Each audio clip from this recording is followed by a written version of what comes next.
You're now listening to the Fullerton Unfiltered podcast. Straightforward, no nonsense business advice. Completely unfiltered. Grow your business. Grow your life. Now, here's your host, Brian Fullerton.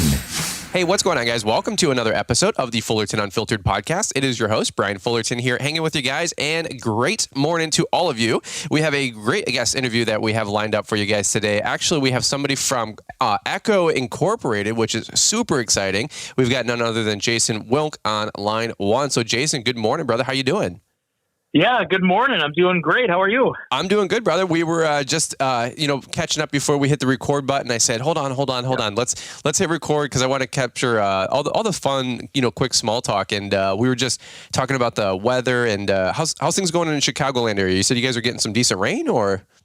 Yeah, we've it was kind of getting dry for a little bit, but the grass has been consistently green. We go through some, a few days of some really sunny, mid 80 days, and then we get some rain overnight. So it's actually been really good. I'm actually looking out at my lawn right now. It's nice and green, and usually this time of year it's pretty well, dried up by this time. Right. Yeah, I was just saying the same thing. We had a couple weeks where it's really, really dry. We've been getting some good thunderstorms lately, which is really, really helping the lawns. I mean, most of our lawns are even irrigated, but I'll tell you what, I think just with, food prices, gas prices, a lot of people are, trying to cut back a little bit, and can't blame them or fault them, of course, but doesn't really make for a consistent cutting schedule when, people are not cranking up the water, right? Yeah. But I was joking too. I said, what's funny and ironic though? I said, the only thing that does grow even when it's super dry are the weeds. And I said, it's good conditions to still sell weed whippers and trimmers, So how's things going over there with Echo and you guys since we got to catch up since last summer? Yeah, no, things are rocking and rolling. I mean, demand for our products continues to stay extremely high. Even that we're kind of rolling out of the COVID era. The demand for just chainsaws and trimmers and really just everything power equipment related just continues to climb, especially, with the launch of the new 56 volt E-Force product. We're seeing a lot of demand, a lot of inquiries as that product starts hitting the market. So,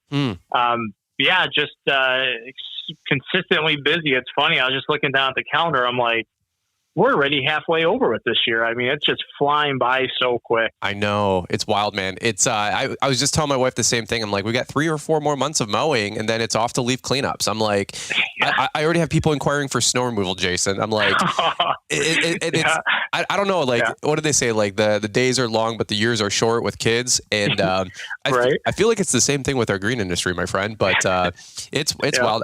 It's wild. But well, let's do this. So here's what we've got going on today with Jason here joining us is that Echo, as you guys know, has a huge presence in the green industry. They do so much for so many folks and in so many different ways. And we actually get to have them as a summer tour sponsor that is going to help us with our Lawn Tourpreneur series here, where we're interviewing 6 different young launchpreneurs across the state. And it's really cool to see all these, young kids out there just growing and hustling and, just crushing it. And one thing I like to do is extend an invitation to any of those companies that, sponsor tours. I want to, hear the latest and greatest that they have going on. And a lot of you guys actually know Jason. He's not just a, corporate guest, if you will, from Echo and the Ivory Tower. Jason's literally one of my friends. We get to spend quite a bit of time together at, trade shows and live events.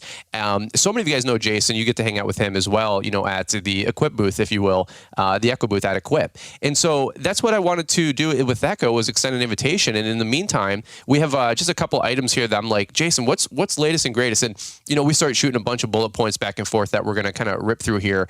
But I'm like looking at this list. I'm like, this is all within a year. I'm like, this is a lot going on, brother. I'm like, we only have 25 minutes here. So we're going to do the best we can. But before we jump down the rabbit hole, Jason, do me a really quick favor.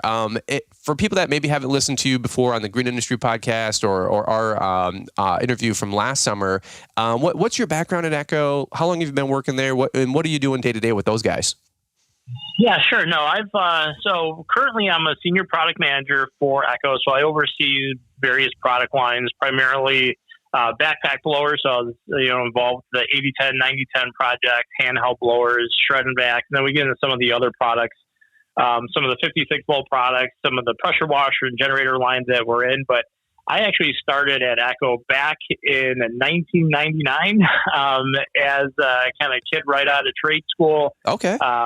I was primarily trained in small engine recreational vehicle repair. Okay. So that's what basically got me into kind of the door at Echo. I started off in the consumer support department, basically just talking with end users, on a daily basis. We get questions anywhere from, how do I mix gas and oil to how do I start this thing, to how do I put line in the head, all the way to advanced, I ran into this issue and, two-stroke failure analysis, and kind of worked up from general inquiries into the technical side of things. And then I became a technical trainer. So, I think the service background kind of really helps me with my current roles today, which is developing, new battery and gas powered equipment.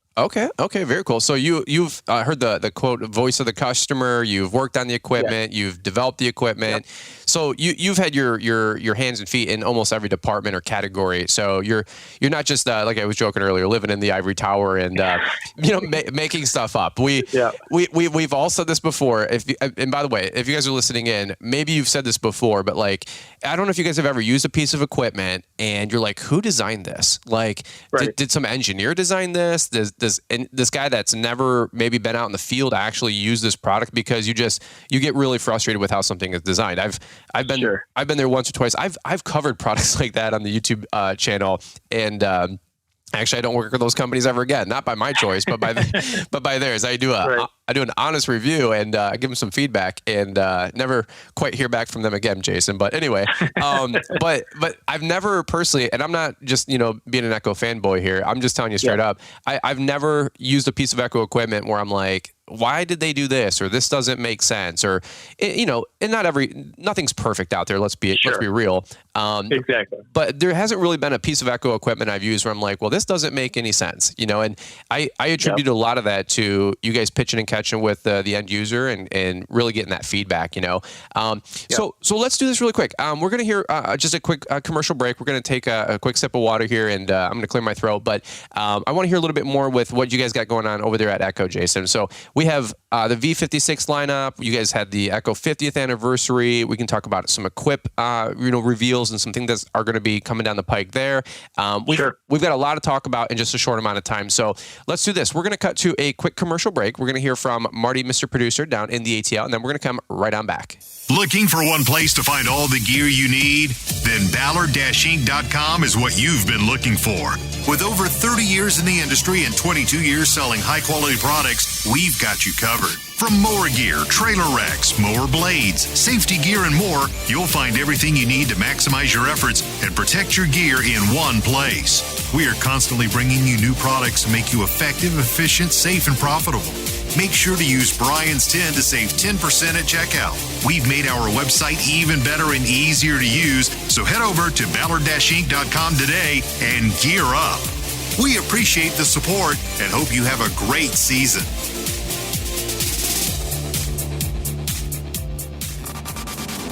Purchase the whole ball of wax now through the end of August and receive one free LAL 2022 admission, a $197 value. When you buy the whole ball of wax, you will automatically be registered for the event. No additional steps required. Law Entrepreneur Academy Live is the event to take your company to new heights as you learn from industry leaders at this amazing one-day event. Act now. This free ticket offer to LAL 2022 and purchasing the whole ball of wax won't last forever. Go all in today and secure your seat for the industry's best in-person training conference in Novi, Michigan, Saturday, November 12th. The whole ball of wax includes all the training programs, documents, resources, and postcard designs at thelaunchpreneuracademy.com and the ticket to LAL 2022. This deal ends August 31st, so don't delay. Tickets to the event can be purchased separately from the whole ball of wax promotion. All right, guys. Well, let's go back to Mr. Jason over here, joining us from Lake Zurich, Illinois. And Jason, before we jump into it, we got a couple things, like I said, I wanted to just touch on for a second. But hey, by the way, how is the new facility treating you guys? I know you were building this brand new whole building and wing, and I don't know if you were expanding the factory as well. But how's things going over there? You guys all moved in? Is that all finally finalized? Yeah. So, I mean, since being with the company, for over 20 something years, it just amazes me how much we continue to grow. So, we recently moved into a building that we acquired actually right across the street from the main headquarters, which I know you've been to before. Yep. And it's really just due to, direct correlation to the amount of demand we have for our products. We just, we have so much product we need to build, or we're maxing out production capability or production capabilities and quantities. I mean, we're building so many equipment. We're breaking records, and just building it, storing it, and shipping it out is almost as fast as we can build it. So wow, continues to evolve, continues to grow, and it's just amazing to see it. Since I've been there.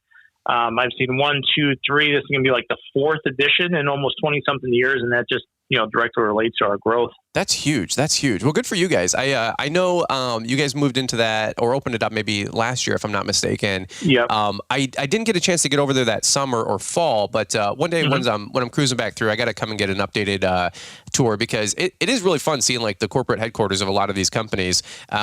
And one thing really quick too, if you guys are ever in the area, maybe swing by and knock on the door, say Brian sent you. But they a lot of the companies I get to visit, and Echo included, they have this and this is just a total side tangent, but they have like a history of the Echo product room. Like what do you guys call that? Like a museum or something, or what? Yeah, product showcase, the museum area. We got some of our legacy products, some of the products that were kind of industry first on display. Some of these units that are almost 40 years old that look brand new. It's a pretty cool area, especially if people that don't know the background of Echo. Kind of just give them a little indication of some of the things we developed throughout the years, and really contributed to the industry. Yeah. That's something that I don't know if it's open to the public, or if you can maybe schedule a tour or something. But if you guys are ever in Lake Zurich area and want to see that, or get an invitation to check that little museum out, quick little side tangent, pretty cool. Thinking of which, and speaking of which, talking about Echo coming from like you said, been around for a long time now. Did you and then transitioning here to the 56 volt line? Did you ever imagine that you guys would be making all the battery powered trimmers and products and everything? Because I mean, you guys are an engine company first, chainsaws, trimmers, blowers company second. But talking about battery powered equipment, the 56 volt line, talk about that evolution for 20, 25 years that you've been working there. Did you ever see that coming down the pike? You know what? When I first started in the late 90s at Echo, we actually had some battery-powered products. Now, it wasn't the technology of battery products that we have available today using lithium-ion technology, but we had battery-powered backpack sprayers that actually used a sealed lead-acid battery, which is like a tiny battery of like the same type of battery you have in your car. Okay. We had some battery-powered hedge clippers where the battery you wore like a belt. It was almost like a tool belt with this battery pack hanging off of it that plugged into the tool, right? Okay. And did not provide the power like today's lithium-ion technology. Didn't really provide the cutting attachment speed or the runtime and the recharge time. Didn't really make it conducive for even homeowner applications at that point. So we were a little bit ahead of the times. Wasn't really a huge demand for it. We got out of that segment, and then really when lithium-ion technology started hitting the industry, that's kind of where we started bringing some of these products back and saying, what can we do with this technology? Is it like the old technology? Is it something different? And then obviously you realize it is different and can provide level of power that Echo is accustomed to producing with high performance 2-stroke engines. And that's really where you're seeing, the birth of this 56 volt E4 series. Yeah, that makes sense. Let me ask you this, off the record, between me and you and our 5,000 friends listening to the show, you're a purist, man. You're a 2-stroke engine guy. I know that from interviews past, and just getting to cut up with you behind the scenes. And I mean, you have like a collection of 2-stroke engines and snowmobiles wheels and a bunch of other stuff. If you guys haven't heard any of the previous interviews with Jason, so what's your take on the whole transition, or what would you call it, like the evolution to battery powered product? Are you a holdout? Are you a convert? Where do you fall personally?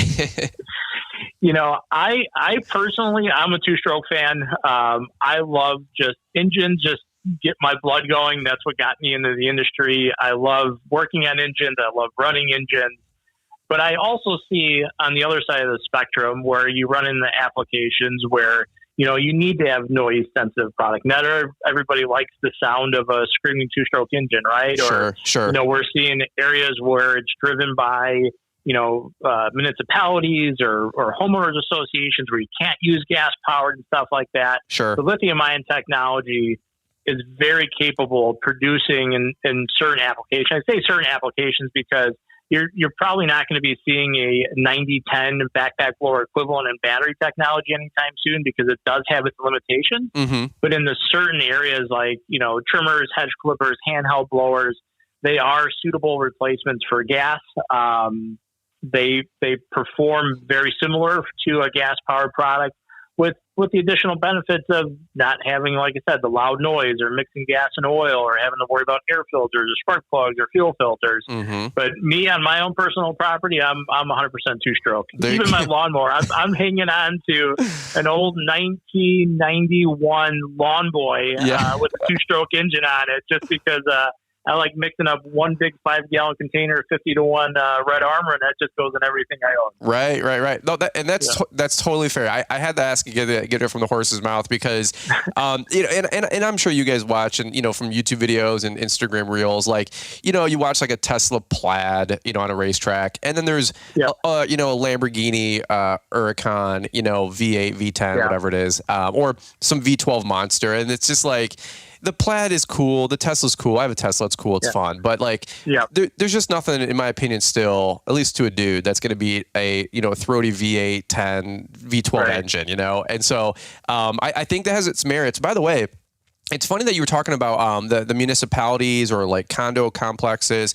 When we actually did the spring hype house here down in Florida, there was a whole bunch of crews in the area. We're talking like little tiny, Florida lawns on the coast, these little like resort vacation homes, right?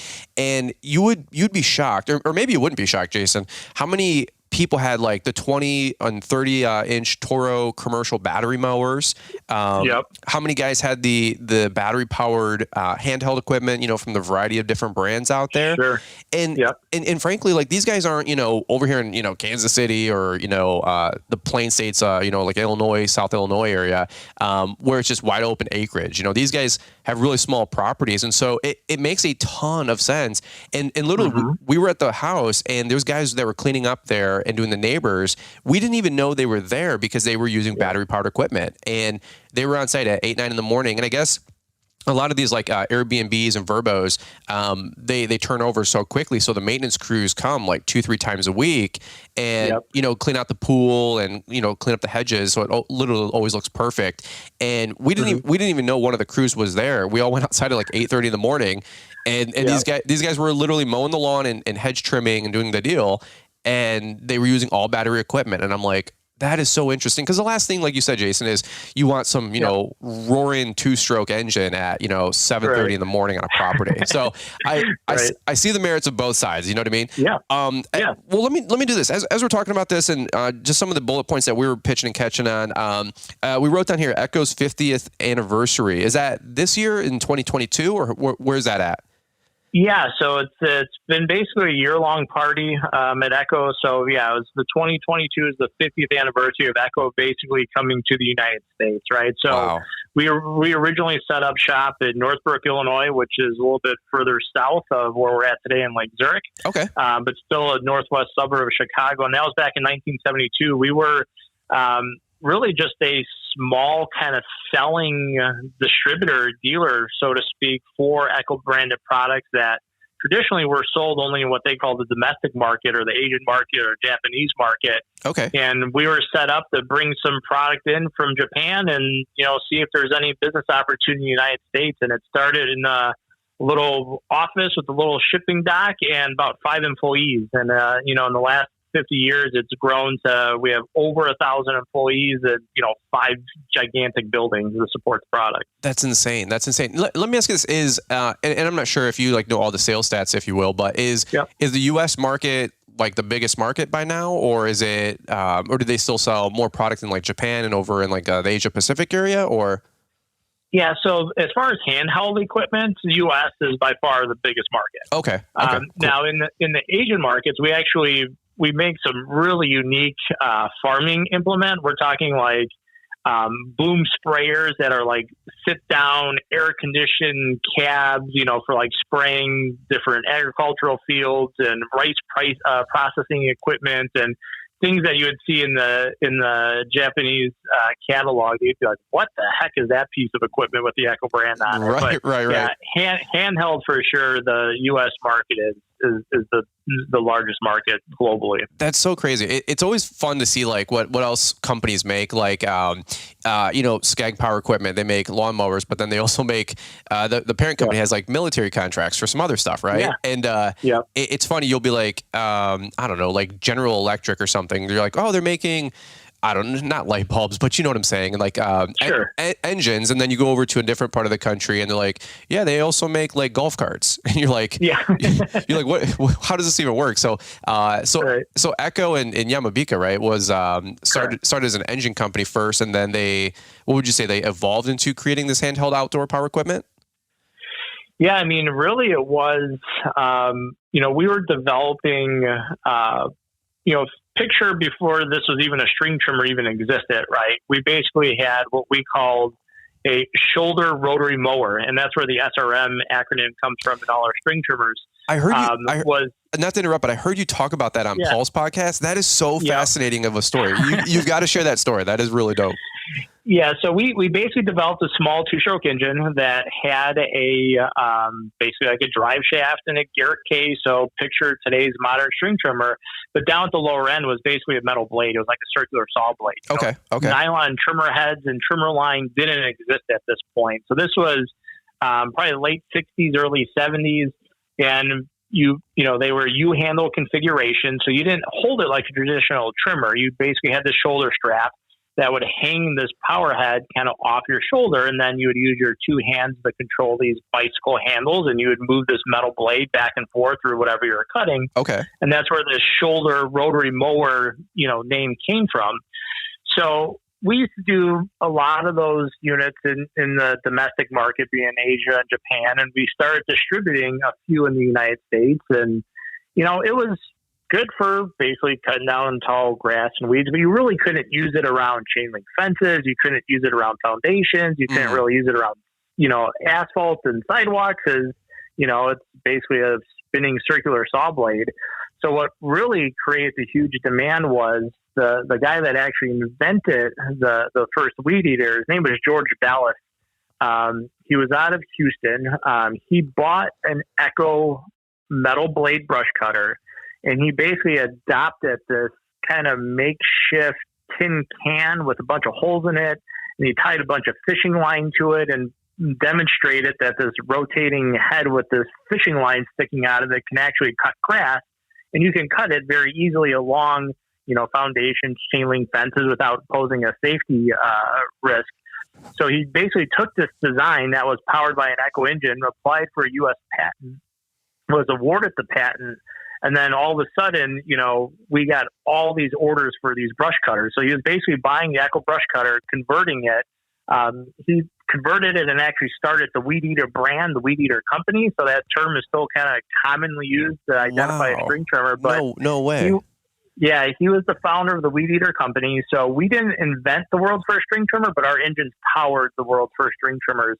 And then from there, that was about 1975 when that all came together. And then from 75 until now, obviously the string trimmer market is just, massive across all brands. But that's really what kind of catapulted Echo from distributing a couple metal blade trimmers into supplying, the world's first string trimmer company with two-stroke engines. That's so wild. So that guy, he started the Weed Eater brand you're talking about. Correct. Yeah. Did his, not that you're our resident legal expert, but did his patent, I guess, expire and then everybody else could use that head, or? Yeah, I'm sure there's, dealing with developing a product, there's always a way to work around a patent, or they do expire after a certain period of time. I don't remember exactly what the details were on his patent. Sure. He was the first guy to do it, and the rest is history. Well, so the Speed Feed head, by the way, we're going down a rabbit hole if you can't tell, but the Speed Feed head for the Speed Feed 400 head that you guys have, what was that one that you guys developed, or did somebody else make that one and then sell you guys like the patent or the rights to it? Because I've heard like mixed stories out there. Yeah, it's technically us, but the reason that it's technically us now was, I'm sure you know that Echo acquired Shindaiwa back in 2007 timeframe. Mm-hmm. So that Speed Feed head was actually developed by the Shindaiwa engineers prior to the acquisition. Oh, so okay. originally it was a Shindaiwa head, and they had their own patents on it. Obviously, when Echo bought the Shindaiwa Corporation, all those patents and designs, came with the acquisition, and it became the Echo head. So gotcha. We do manufacture that head out of our trimmer head facility, which is in Arizona. We own the patents and the design rights and everything, but it was originally started with Shindaiwa before Echo actually acquired them. That's crazy. That's so wild. I've heard stories like some guy like developed it, sold it to Echo. He gets, a nickel every time you guys sell one. And I'm like, well, if they're selling, 100,000 trimmers a year, right, or what, or a million trimmers a year, I don't even know. Yeah. I said, but you know what? That is still like an American dream out there. You can design something, you can license it, and sell it to an Echo, sell it to a big brand company that you guys know of. And you know what? Like we see design innovation, stuff like that all the time. That's why I love going to Equip, because there's always like that back row of Equip. Jason, you've been there. You know how it goes. And it's like everybody and their brother has designed some weird contraption or implement. It's usually like my farming family people, because they're very like creative on the spot. But you know what? Like they're over there, like, they got a little booth and little pop-up table, and they're trying to design this new latest and greatest product. But I don't know. Do you ever walk those areas, Jason, and try to get some other ideas or buy those guys out? I don't know. That'd be kind of funny. Yeah, absolutely. We're always keeping, eyes and ears open. We get a lot of samples of prototype equipment shipped to us, letters say, please consider this for licensing or production, or, hey, I developed this, I'll sell you the design, just, give me a price. But yeah, we see all kinds of different attachments, different accessories, some good, some bad. I remember years ago, some trimmer heads that literally were slinging lengths of chainsaw chain versus trimmer line. And it's like, you see some of this stuff, and it just kind of makes you cringe, like, yeah, it may cut good, but holy cow, that's a safety issue, right? So, Oh yeah. Dude, that's funny. Well, while we're on the topic of Equip, that's called a transition there, Paul Jameson. But while we're talking about Equip, let's talk about it for a quick second. You guys are going to be there this year, I would imagine. Any cool or latest and greatest that you can spill the beans with us for the booth that you guys are going to have this year? Yeah, we'll definitely be there. So obviously, the big focus is on, new 56 volt E-Force products. So we did announce last October show, it was 10 new products. I can tell you we'll have some new products this year. I can't really tell you what those are or what categories they are, but you'll see some new gas-powered equipment. You'll see some new battery-powered equipment. And, we're looking forward to the show. We're already in, regular weekly planning meetings to get everything set up for it. So it's, like you probably heard us say before, this is like the Super Bowl for Echo. So it's all hands on deck, and we always bring our A game to that show.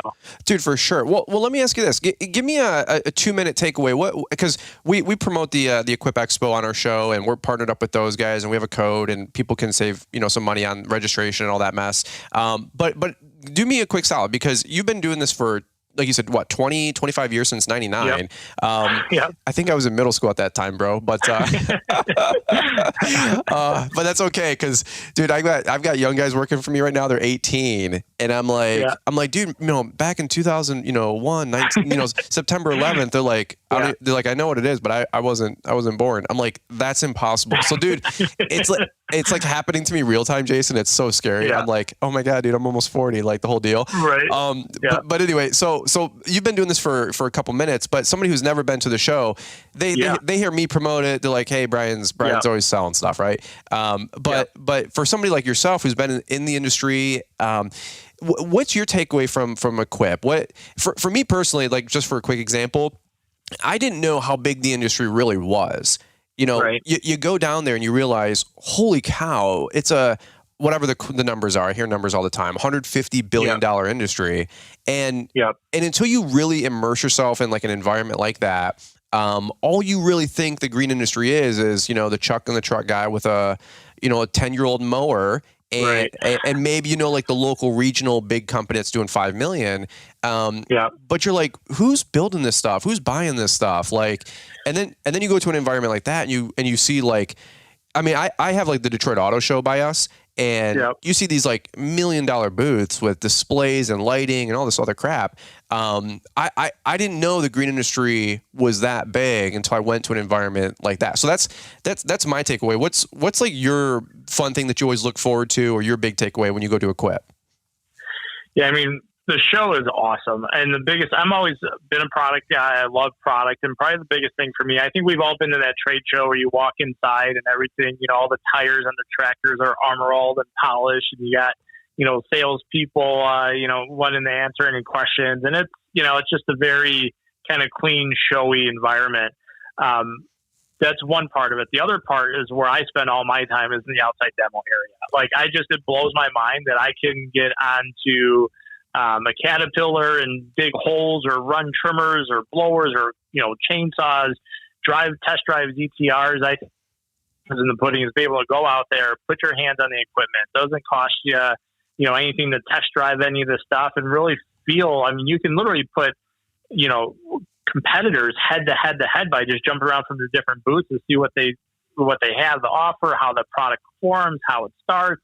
I mean, you won't get any of that from just indoor type of exhibit. So that's the big part for me. I love working outside. I love, test running all the competitors' new equipment. That's just for me. That's what does it for that show. Just being able to get out there and actually run all the equipment that's there to offer. That's awesome. Yeah, I have to concur because I love what you said there about demoing equipment. And, by the way, this year, and even the last year and a half, equipment's been harder to come by for some of the different brands, right? So my always suggestion, people are like, hey, what's the best mower? Or, hey, I'm considering these two mowers. And my answer is always demo. And, demo in person at your local dealer if you can. But number two, come down to Equip, demo everything you're looking for. And maybe those are some of those upgrades that you're going to make the following year, like in 2023 or 2024. But you know what? If you want to check out trimmers, chainsaws, leaf blowers, and fun, cool demos, it's not just like, hey, here's some bricks on the ground and try blowing them with a stupid leaf blower. Like you guys have pretty fun and cool and interactive, demos. You guys are always changing them up. But you can come to the Echo booth, indoor or outdoor. Of course, indoor, a lot of the battery stuff. Outdoor, they'll have the battery stuff too, and then all the gas-powered equipment. But you guys have an indoor and an outdoor booth. Do you normally, which booth do you normally man, or do you guys kind of rotate, or how does that work for Echo? Yeah, we kind of rotate. Usually, just being on the product side of things, we're usually outside, just answering questions and swapping out chains on chainsaws if someone if a saw the chain gets stalled, or making sure batteries are charged and stuff. So I usually request to be outside. That's just where I like to be, around all the running equipment. And I think also too, from a end user standpoint, I think they feel more comfortable in an outside environment that kind of ask questions. We're inside. It's like sometimes people are intimidated to walk into the booth and have a bunch of people staring at you like, hey, you need any help or anything like that. So that's funny. It's like walking onto a car dealership lot, right? So I think it's just more interaction and just being around the equipment. So I'll be predominantly outside for the show. Okay, cool deal. I love that. And here's the thing I always tell people, like, get outside as soon as you can, because you never know what the weather is going to do. Exactly. The inside, it's always 72 degrees and partly cloudy, you know what I'm saying? No, I'm just kidding. But it's the outdoor demo is a lot of fun, and a lot of people forget to get outside, myself included, and I'll tell you straight up, it's a lot of fun. I remember going to the Echo booth a couple years ago, and I got to see JC, the lawn care guy, Jensen over there, and Lamont Harrison and Naylor. There's a bunch of people. We had a little pot of people, and we just all literally went through the whole Echo little centipede of like demos. There's like 6 or so little spots, and we were just trying equipment. It was just fun. And there's other pieces of equipment. Maybe you don't use a bunch of Echo hedge trimmers, but you want to demo them and see how they are. That's a great time to try these specialty products that maybe you don't get the opportunity to demo at your local dealer open house or something like that. So, Jason, you guys have one of those hedge trimmers, and one side has that sail on it to catch all the clippings. Yep. I forget the name of that thing, but you don't really get to demo one of those unless your local lawn bro has one. You know what I mean? And yeah, exactly. That's the kind of fun little extra, accessory product that I like to check out and like to snoop around at when I'm over there, visiting the different booths. So anyway, little pitch, little plug to come check out the booths. But if you guys are there, ask for Jason. Say, hey, Jason, I heard your podcast with Brian Fullerton on the Fullerton Unfiltered podcast. He'll be running around, like everybody else with it, like a chicken with their head cut off, because it's wild, man. It's a lot. And Equip is like drinking from a fire hose. That's a fact. So, right. Well, here, that's kind of what I got for our little talking points here. But these are things that I was going to talk about with you any which way. But if you guys have not had the opportunity to go to the Echo website lately or check them out on Instagram, they've got their Echo Means Business, group and advisor group that they have. Give those guys a follow on Instagram. Give them a follow on social. Check out their videos on Facebook. I know my friend Mike Bedell, he's part of the EMB program, and a lot of you guys that are a part of that, I follow back and forth on Instagram, and I watch all your guys' videos. So give them a shout, check them out, and go down the rabbit hole of all things Echo. And maybe the next time you guys are looking to upgrade a piece of equipment, consider Echo. I'll tell you personally, one of my favorite products still to this day is the Echo 2620 trimmer. And I bug Jason all the time. I shoot him text messages all the time because I'm like, you guys sent me one of the original ones, Jason. Like that one that you sent me in 2016 or 2017 that it came out? Yeah, 2016, I think we announced it. So, yeah, we probably started shipping late 16, early 17. I think I got mine in June of 16 because I had like 300 subscribers on YouTube. And it was a way different landscape back in the day with like YouTube type stuff. But somehow somebody, in the office sent me one, which I was really grateful for.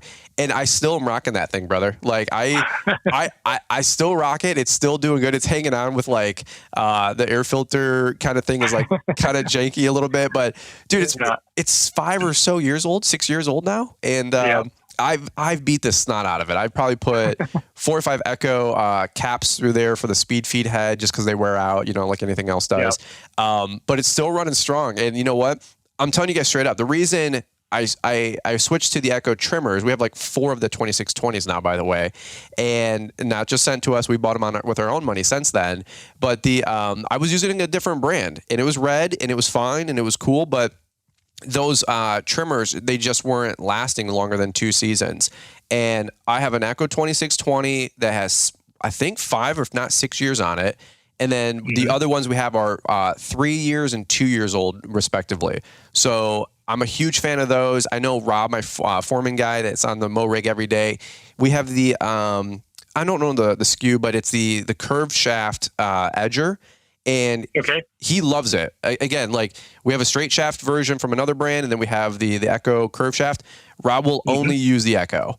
I'm like, dude, grab the other one. It's easy. And he's like, nope. He goes, I'm only using this Echo. And I'm like, all right. So there's believer. If you use the Echo product, you're going to turn into a believer. And, from the 8010, the 9010, and all the other great product out there. So give them a shout. Check them out. They're at all your local dealers and, the big box store as well. So give Echo a shout. And I think you guys will be really happy that you did. So, Jason, that's what I got for my little soapbox here. I think what you guys are doing is awesome. And sincerely, thank you for investing in us as well. Thanks. Tell everybody back at the mothership, like, Thank you for, sponsoring the summer tour that we're going to be doing here. We don't take it for granted. And it just gives these guys some great content to listen to when they're out there mowing grass and trimming grass for, 6, 8, 10 hours a day. So we really appreciate that. Yeah, no, it's awesome. I absolutely will. All right, brother. Well, any last things that you want to part with? But if not, we'll button this thing up. Yeah, no, I just appreciate the time. It's always good talking to you. And anything that comes up, any questions, I'm always here for you guys. All right, cool deal. All right, guys. Well, we'll button it up here with Jason Wilk with Echo, and always appreciate the time with him joining us on the show. And again, guys, don't forget to give Echo a follow on social and shoot him a message. Let him know that you heard about what they got going on from the Fullerton Unfiltered podcast, would you? So, all right, guys. Well, over and out from this episode of the Fullerton Unfiltered podcast. We look forward to catching up with you guys here on the next one. Looking to maximize your production in the field? Ballard Products has over 300 products that can help you get the most out of your efforts every day. Ballard Products. Whether you are looking to get a better cut, keep your gear on your machine, keep your expensive equipment clean and safe, or just get the most out of your machines, Ballard has you covered. Ballard Products. Make sure to use Brian's 10 to save 10% on our complete line of gear. Jump onto our easy-to-use updated website at ballard-inc.com to get your gear ordered today. Keep grinding. Stay safe. And have a great season. Ballard. Thanks for taking the time to listen to the Fullerton Unfiltered podcast with Brian Fullerton. We hope you enjoyed this production. If so, please consider leaving us a 5-star review for the show. While the techniques and ideas presented here are designed to help you grow a more successful and profitable business, no one can guarantee these results for you. We want to emphasize that entrepreneurship is not easy, and the ideas presented here are just the opinions of Brian Fullerton and his respective guests. No one can guarantee success for you. That being said, we hope the ideas presented here help you and motivate you to go on out there and crush it with your own business. Fullerton Unfiltered Podcast. Thanks for listening, and we hope to see you on the next episode. This has been a Brian Fullerton and Mr. Producer production.